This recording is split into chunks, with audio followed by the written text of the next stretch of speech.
একবার হযরত ইব্রাহিম আলাইহি ওয়াসাল্লাম এর নিকট এক ভিক্ষুক আসলো, তো তিনি ভিক্ষুককে খাবার দিলেন এবং বললেন যে, বিসমিল্লাহ বলে শুরু করো। ভিক্ষুকটি বলল, বিসমিল্লাহ বলবো কেন, আমি তো আল্লাহকে বিশ্বাস করি না। ইব্রাহিম আলাইহি ওয়াসাল্লাম এ কথা শুনে ভিক্ষুকের কাছে থেকে থালা কেড়ে নিলেন এবং বললেন, যাও, তুমি আল্লাহকে বিশ্বাস করো না, তোমাকে খেতে দিব না।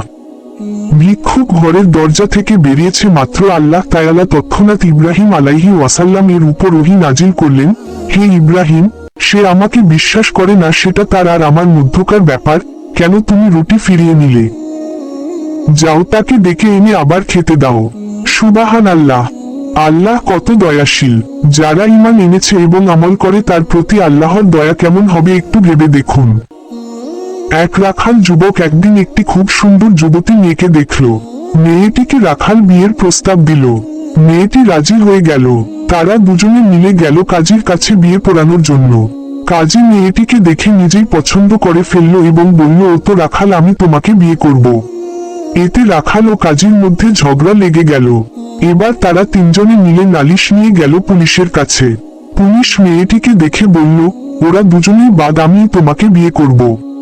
এবার রাখাল, কাজী ও পুলিশ এই তিনজনের মধ্যেই গোলমাল লেগে গেল। মেয়েটি এবার বলল, ঠিক আছে, এবার তোমরা তিনজনে এক কাজ করো, আমি দৌড় দিব আর তোমরা আমার পিছনে দৌড়াবে, যে আমাকে প্রথমে ধরতে পারবে আমি তাকেই বিয়ে করব। এবার মেয়েটি ছুটল এবং তার পিছনে পিছনে তিনজনেই ছুটতে লাগলো। ছুটতে ছুটতে এক সময় তাদের সামনে একটি গর্ত পড়ল। তারা ওই গর্তের মধ্যে পড়ে গেল। বন্ধুরা, ওই সুন্দরী যুবতী মেয়েটি হলো দুনিয়া, যার সৌন্দর্য আমরা যেই দেখি সেই মুগ্ধ হয়ে যাই, আর তার পেছনে পেছনে ছুটতে থাকি।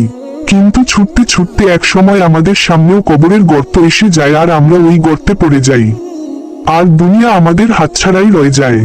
আল্লাহ তাআলা আমাদের সবাইকে দুনিয়ার লোভ ছেড়ে আখিরাত লোভী হওয়ার তৌফিক দান করুক।